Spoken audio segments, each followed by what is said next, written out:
Hello everybody. Man, it is so good to be with you, and it's great to be back with you on our midweek devotional time. I get to visit you here on Wednesday, and man, I'm excited. I've been looking forward to this opportunity to be back, and been talking to Ken about being able to get back in sync a little bit in rhythm.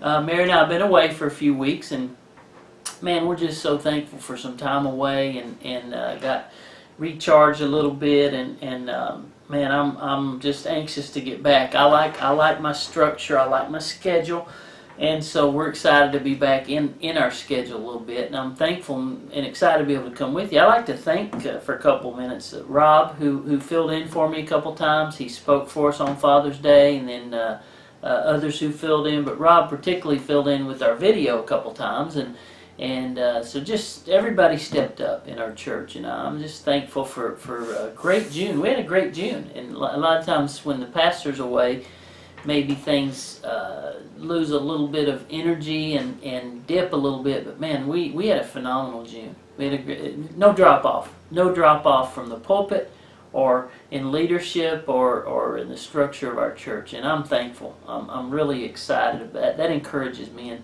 so thank you for being faithful. And I'm just really excited to be back with you again on our midweek visit. I want to highlight a couple things. Man, we had an incredible holiday weekend this past weekend, and going back to previous weekend with the parade.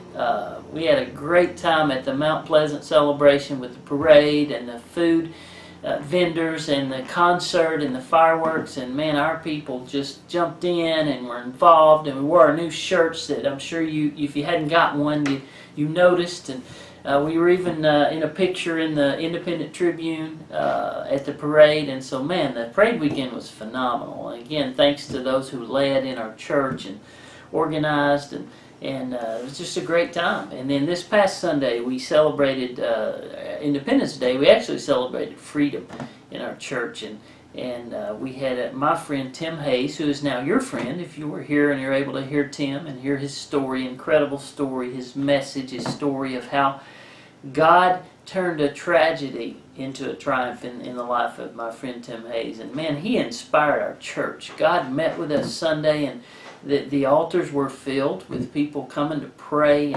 and God, the Holy Spirit, did a great work Sunday in our church, and it was just very exciting. So thanks to you, all of you who came and are so faithful in the summertime when school's out, and thanks to Tim Hayes, who came and gave him and his wife Susan, and they loved our church. I was so proud for them to meet you, our church, the Community Church in Mount Pleasant. And then, we mentioned summertime is on and school's out, and so you have worked hard and you have earned your vacation time, and so I want you to take it. Don't be afraid or ashamed or whisper about your vacation. You've earned your vacation, and so what we do here at Community Church is when we work hard. I mean, we serve hard, we go hard, we go all out. But when we play and when we rest, we play hard. God says, whether you eat or drink or whatever you do all to the glory of God, and do it to the best of your ability. And so whatever we are doing at the time, we're doing it with all of our might, all of our strength. And so summertime is a time to just, you take your vacation and you take some time away and you go to the beach or wherever you go, whatever you do, and get rested up. But when we're here, we're serving hard and we're working hard, and we're asking the Lord to help us build this church. So man, I'm just excited about the rest of our summer. July is going to be fantastic. We have some neat things planned. Of course, our kids ministry is in the Super Summer program. All things are possible with God, and they had a great time Sunday. So if you have children, get them to church at 10:30 at the elementary school. And for our Kid Men program, they're going to love it, about superheroes and learning a lot. Then Sunday nights we have prayer and planning, and Sunday night was just awesome, special. So Sunday nights at 6 o'clock, our youth group meets at 6 o'clock on Sundays, our teenagers. And one thing coming up, July 14 and 15, this will be next weekend. Next Friday, Saturday is our Next Place weekend. And this is it's finding your place in the ministry here that God has called you to here at our church. This is foundational to our church. It's a place weekend. It's Friday night and Saturday morning. It's not a long amount of time, but it's a time that will energize you and help you find your place, your giftedness, your abilities that God has given you to use in the context of the body of the local church, which is this community church in Mount Pleasant. So 14th and 15th, and you can see Sue or Jeff or Andrea and get yourself signed up for that place week. You can do that this Sunday and let us know. We're excited about that. Of course, men's prayer breakfast will be Saturday, July 29th. We do that the last Saturday of each month, and we're looking forward to that. Okay? All right. So I want to talk to us for a couple minutes here as far as devotional. And my thought today, our title is In Search of Freedom. You know, we just celebrated Sunday. We talked about freedom. Tim Hayes talked about how freedom isn't free in his life. It cost some things in his life. In fact, it cost him both of his legs. Now, it's not going to cost all of us our legs or our arms or things like that, but it's not free. And our freedom as a country, the United States of America, we celebrated yesterday, Independence Day. Our freedom as a country, and that wasn't free. You know that. You understand that. Freedom isn't, it costs something. And the same thing is true spiritually. Our freedom in Christ was not free. It's free to us. Just like our freedom as a citizen in the United States of America. Because I'm a citizen of the United States, I have freedom. It's already been purchased. It's already been paid for and fought for. And as a Christian, my freedom is in Jesus Christ. It's already been paid. All I have to do is receive it and accept it and own it. And so I want to read some verses out of John chapter 8 as we talk about in search of freedom, real freedom. By the way, I hope you enjoyed your Independence Day yesterday. It was a beautiful day. We spent some time with our family and of course had a cookout and enjoyed time together and really enjoyed celebrating. Many of you have been involved in community events, fireworks, parades, all of that. That's what we do. That's who we are. And so I hope you had a great time. And now, let's start with verse 32. Jesus is speaking. Actually, I'll start in verse 31. 31, 32 go together, and then we'll read down through verse 36. Verse 31, Then said Jesus to those Jews which believed on him, If you continue in my word, then are ye my disciples indeed. And ye shall know the truth, and the truth shall make you free. Now here's what's happening. To go back and get the context of this chapter. Jesus is speaking to the Jews, to the Jewish people. And Jesus is bringing them a new message. And this is the message that we know of as the gospel. Jesus is bringing this message to the Jewish people. And he said in verse 31, Then said Jesus to the Jews which believed on him, and here's the thing here in verse 31 and 32. Some of these Jews, they listened to Jesus. They paid attention to Jesus, but they perhaps did not really understand the full commitment that he was talking about. Because he says, If you continue in my word, then are you my disciples indeed. Some of you Jews have heard this message. And it's like that today. Some people know about Jesus. They've heard the message, but they really don't, as he says in verse 31, continue in my word and really become disciples indeed. So it's possible for someone to know about Jesus, but not be a follower of Jesus Christ, a disciple.